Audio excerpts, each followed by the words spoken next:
Alright, this next section of video dealing with the whole prison-based martial arts element.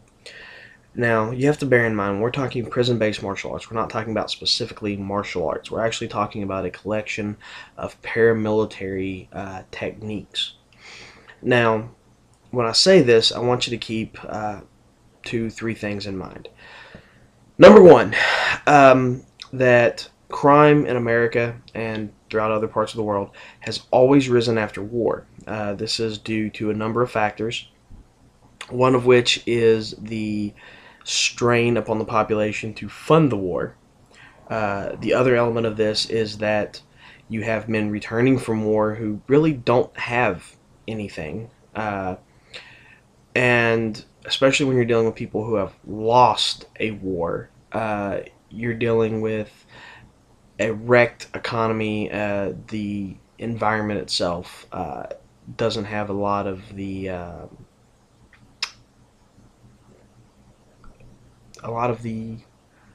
elements that it did before. These elements would be things like power, water, local social elements like government or government programs.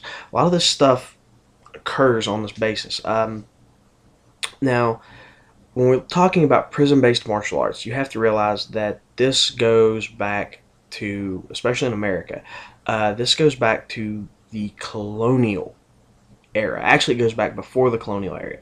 Now, I'm not going to get into specific groups on this, but I am going to make some points, and there is something I do have to say that is in both in support of the Black Guerrilla families, Jailhouse Rock, and it's also in support of the 52 Blocks guys. This is something you have to understand because it is a cultural element.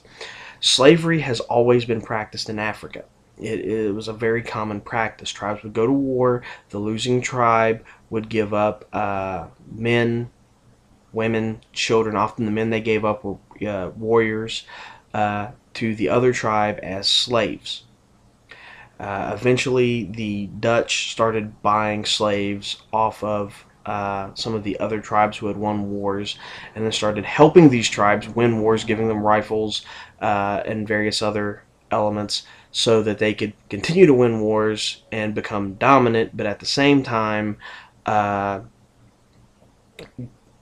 collect more slaves, which they sold or traded to the Dutch for, of course, more rifles or other luxury items. Now, that being said, you have to understand that's one of the reasons that Africans towards the latter end of slavery were so common in America. You also have to understand that a lot of these Africans who were slaves were healthy, strong, physically fit men who had served in their own tribe's military. They knew how to fight at close quarters. They knew some form of unarmed combat. They knew how to fight with knives and spears and various other weapons. So you have to bear that in mind, because it's real easy to say, oh, well, these guys can't know this. This is all some made up BS.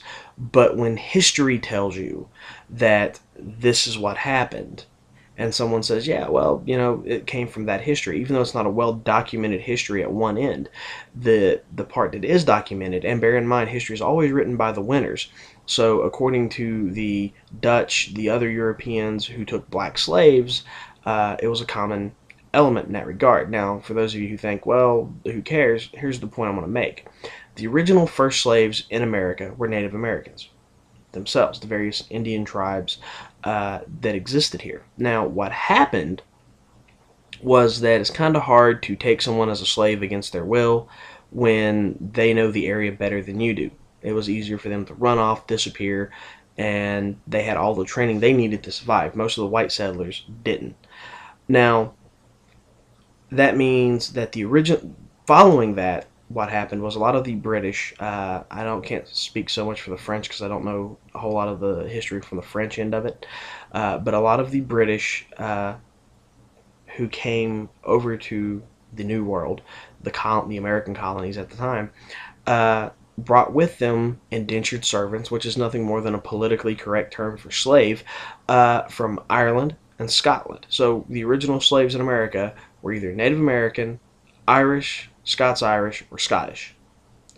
And the key element here to bear in mind is that you're talking about, from the Irish point of view, you still have that elements, at least heavy elements of that Celtic culture, where in order to be a man, you have to prove yourself as a warrior. And this meant that most of the Irish, being unable to own guns in their own homeland under British rule, were very, very skilled in the use of clubs, the shillelagh, knives, and close-quartered unarmed combat, usually in the form of bare-knuckled boxing.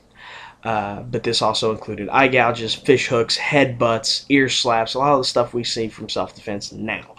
Now, why I'm saying this is because you're talking about cultures where the idea of being a man means that you have to be a warrior to be able to defend your family, defend your children, your wife, your property. You also have to be able to be a provider for your family, so you have to have some sort of trade skill, or at the very least be able to farm. Add to this that, you have this mentality that among all these other things you have to be self-sufficient, what most people would call a prepper or a survivalist in modern culture. And you have this modern tribal, or I'm sorry, you have this previous tribal culture which had a big influence during the Civil War. Let me bear in mind, keep you informed of something here. You had skirmishers during the Civil War. Jesse James was a skirmisher. The younger brothers were skirmishers. Billy the Kid had fought as a skirmisher and as a frontline Confederate soldier. You also had various Native Americans, so-called Indian fighters, white men who had been raised and trained in Native American culture and fighting methods.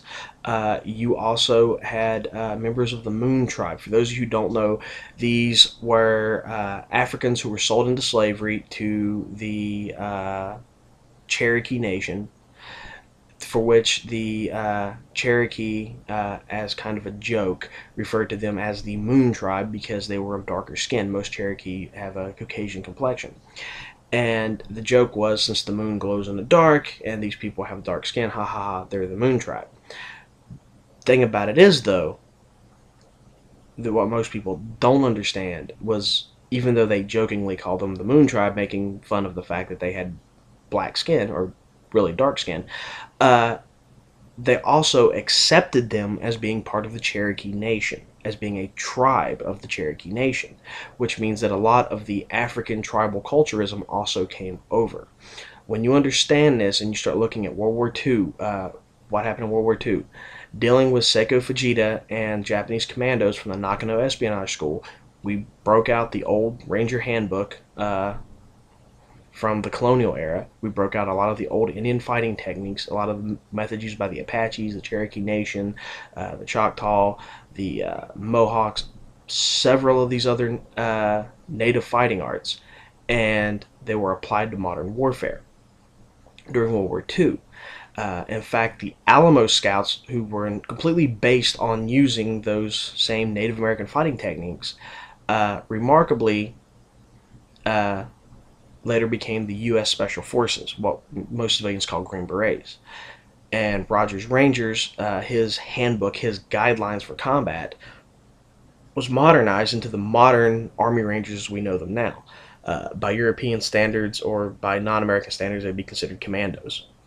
Now, when you understand that this element of military training has been there, has always been there for hundreds of years in America, and that various people have applied them, you should also understand that when you're talking about criminals, you're also talking about people like Babyface Nelson, who was actually a real person, John Dillinger, Clyde, I forget his last name, Bonnie and Clyde. Clyde was actually in the military at one point in time. All these people had military training. They had seen combat. So having a shootout with the police or whoever didn't bother them because they were used to combat. They were actually, I guess you would say, somewhat traumatized by it. And this is where a lot of the military application, or the paramilitary application seen in the criminal world in America, comes from. It's a long route. It's not a complete lineage, one person connecting the dot to another, but it's the idea, the spirit that keeps flowing in this direction.